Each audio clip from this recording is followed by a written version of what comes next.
All right, so I'm preaching tonight out of Luke chapter 6. There's a story about Rabbi Hillel and Rabbi Shammai, who both lived 100 years before Jesus was born. And it's said that a Gentile wanting to convert to Judaism first went to Rabbi Shammai. And he said, "Rabbi, please teach me the whole Torah, and I will convert to Judaism. But you have to teach me while I stand on one foot and hop." And Rabbi Shammai, he says, "Get out of here with that. Silly Gentile." And so the Gentile, not wanting to be dissuaded, goes to Rabbi Hillel and he says, "Rabbi, teach me the whole Torah while I stand on one foot and hop." And Rabbi Hillel says to the man, "What's hateful to you, do not do to your neighbor. The rest is the explanation of this. Now go and study." 100 years later, we get the Sermon on the Mount. And Jesus was clearly inspired by this saying, because we see in Luke chapter 6, starting in verse 27, he says this, "But I say to you who are listening, love your enemies. Do good to those who hate you. Bless those who curse you. Pray for those who mistreat you.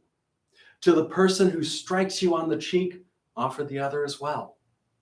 And from the person who takes away your coat, do not withhold your tunic either. Give to everyone who asks you, and do not ask for your possessions back from the person who takes them away. Treat others the same way that you would want them to treat you." And it's interesting, he finishes this list with "treat others the same way that you would want them to treat you." This list of mistreatments.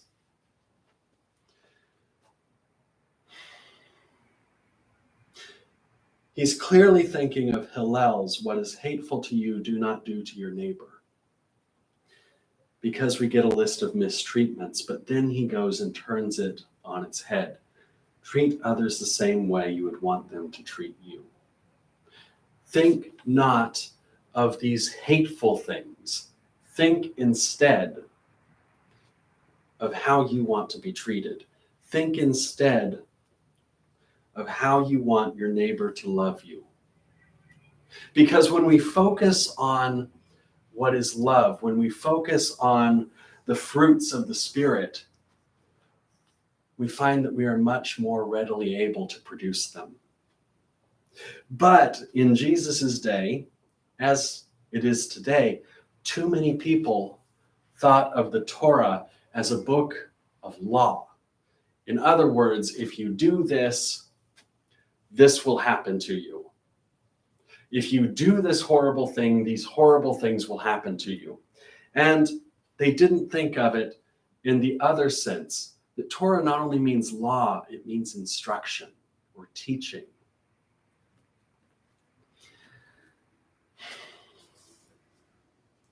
All these things that Jesus mentions are found in the Torah. Love your enemies, because God commanded love your neighbor.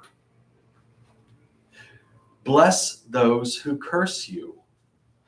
And yet the Torah says, bless those who bless you and curse those who curse you. It does say an eye for an eye, after all. But it says this not as a prescription, but as a limit to vengeance. Because the human heart doesn't want justice. The human heart wants vengeance. And so the Torah says an eye for an eye, not because that is the standard of justice, but that justice is the limit of our vengeance.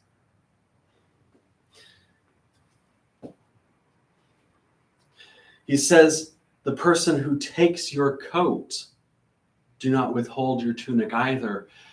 Jesus elsewhere says about the prescription in Deuteronomy that you cannot borrow someone's cloak for the entire night. You must give it back to them, because otherwise they'll have nothing to sleep in. They would die in the cold. And you can't leave someone to die in the cold without their cloak. Jesus says elsewhere in the Beatitudes, let the person who has 2 coats give one to the one who has none.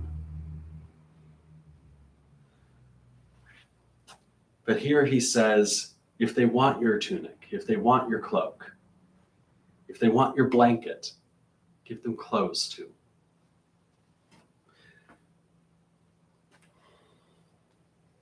Treat others the same way that you would want them to treat you. If you find them in need, think, what would it be like what would you need in that same situation? Jesus wants us to put ourselves in one another's shoes. And I think it's interesting today that we apply the golden rule and we think, but wait a minute, aren't there exceptions to this? Well, when I asked about this as a kid, I asked, well, what if my neighbor's a woman? Men and women are different after all. We don't want the same things. We don't need the same things. And here we see Jesus building a church that is somewhat genderless. Because Paul said to the Galatians, there's neither slave nor free, male nor female, Jew or Gentile, but all are one in the body of Christ. And here we see it, that Jesus is saying there's no women's work, there's no men's work. There's just work for people. And think, if you're in that person's situation, what do they need? He goes on, if you love those who love you, what credit is that to you? For even sinners love those who love them. And if you do good to those who do good to you, what credit is that to you? Even sinners do the same. And if you lend to those from whom you hope to be repaid, what credit is that to you? Even sinners lend to sinners, so that they may be repaid in full. But love your enemies, and do good, and lend, expecting nothing back.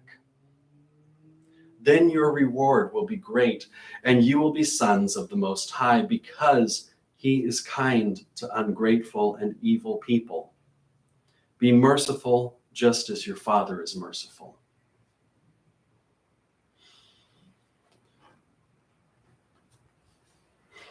Here it gets even more difficult to follow, because to love our enemies is one of the most difficult things we can do. To love those who hate us, to do good for them just because it's the right thing to do, and expect nothing back. In fact, if we do good for evil people, we can expect nothing back. To lend without expecting repayment. I think automatically with the pile of clothes I have on my floor at home, destined to go to the thrift store. Every time I read this, I think that's what I think of, lending without expecting repayment.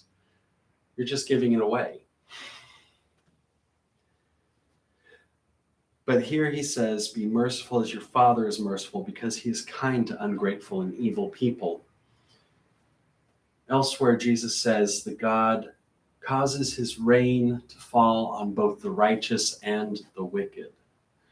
Everything God gives us comes to both the righteous and the wicked in equal measure. And since that's so, the only way that it can do good in this world is if we do good. Because, as Jesus tells us, we are the light of the world. We are the salt of the earth. And if the salt loses its saltiness, how can it become salty again? One of the rabbis of the Mishnah jokes that if the salt were to lose its saltiness, you would have to season it in the afterbirth of a mule to get it to be salty again, which somewhat loses its punch because we're not agricultural. Mules are sterile. They do not give birth. And so the rabbi pokes fun at this saying of Jesus that salt cannot lose its saltiness when Christ says we are the salt of the earth. If the salt loses its saltiness, how can it become salty again?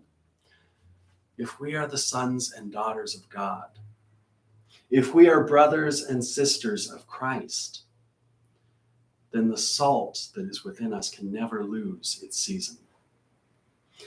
Because we will produce those fruits of the Spirit that feed this world. Jesus goes on to say, do not judge and you will not be judged. Now, when I read this, I think back to what he first said. Love your enemies, do good to those who hate you, bless those who curse you, pray for those who mistreat you. He's talking to people who are thinking of the Torah, thinking of the law as a list of rules. And if we have a list of rules, well, of course, we can judge one another. But he's saying there is no law. We live by love. I think that's right behind me, isn't it? No law but love, no creed but Christ. It's what we put on our bulletin. It's what we put on our banner. And it's what Jesus calls us to. Do not judge, and you will not be judged. Because if we don't have a list of rules, by what list are we being judged by? Do not condemn, and you will not be condemned.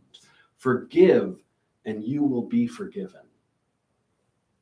Give, and it will be given to you a good measure, pressed down, shaken together, running over, will be poured into your lap. For the measure you use will be the measure you receive. It's no accident that this is right next to do not judge. He tells us to love one another, to not judge one another, to forgive, and to give. Because if we've truly forgiven one another, whatever we've done to one another, if we've truly forgiven, if we truly do not judge, if we truly love, then of course we share everything that we have. In sign language, there's a sign for thank you. There's thank you, and of course there's thank you very much, but you might just see that. But no one ever says, you're welcome. Well, there's a sign for it, you're welcome. But deaf people don't use it. They say naturally. Naturally. Of course. Of course. Because when you love, you give to one another. And this is what we are called to do as Christians. To be a people that never say you're welcome, but say, of course, naturally. Of course I would do that for you. You're my sister. You're my brother.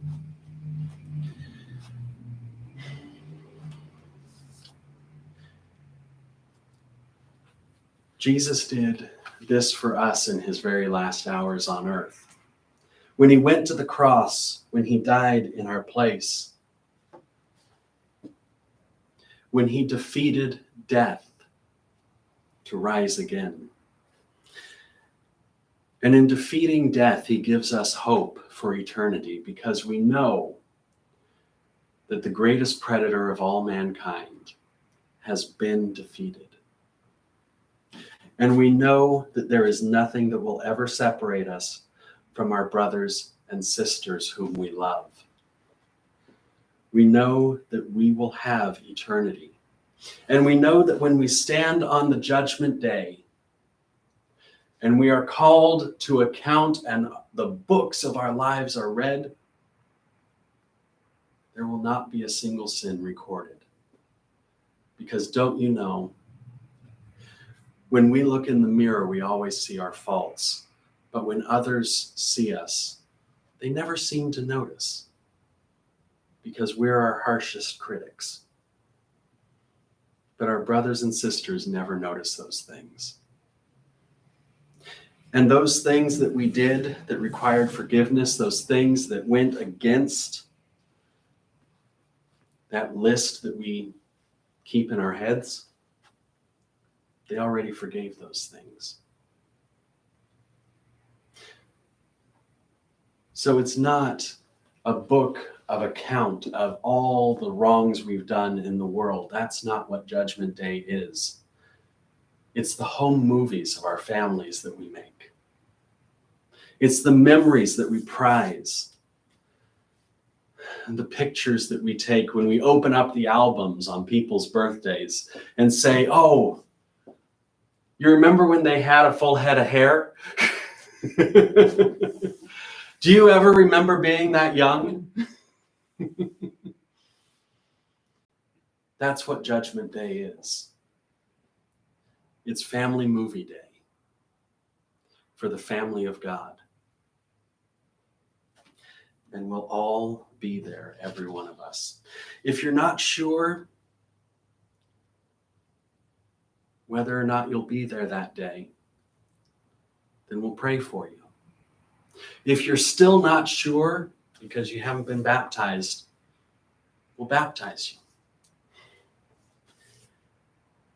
Whatever it takes for you to feel that you are accepted as a brother, as a sister, as a child of God, we, as God's family, will do for you. Because that is treating others the way that you would want them to treat you.